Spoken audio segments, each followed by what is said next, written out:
রাজ্যে ক্রমবর্ধমান নারী নির্যাতন, খুন, ধর্ষণ ইত্যাদি নানান ঘটনার প্রতিবাদে সরব বাঙালি মহিলা সমাজ।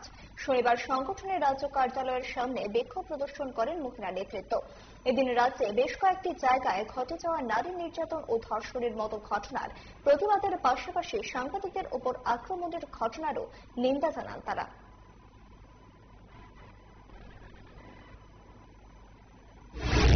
এই ক্ষুদ্র ত্রিপুরা রাজ্য গত এক সপ্তাহের মধ্যে 3-4টে গণধর্ষণ কাণ্ড ঘটে যাচ্ছে, সাংবাদিক হেনস্থা ঘটেছে এবং একজন ভালোবাসার টানে একটা ছেলেকে পিটিয়ে খুন করা হয়েছে। মানুষ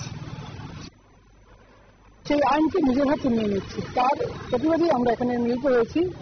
আপনারা সকলেই জানেন যে গত 8ই সেপ্টেম্বর দক্ষিণ ত্রিপুরা বিলুনিয়াতে বিশ্বমুখে এক জনজাতি মহিলা ওনার স্বামীর সঙ্গে থাকা অবস্থা ওনার রেহাই পায়নি। গত রবিবারে সম্ভবত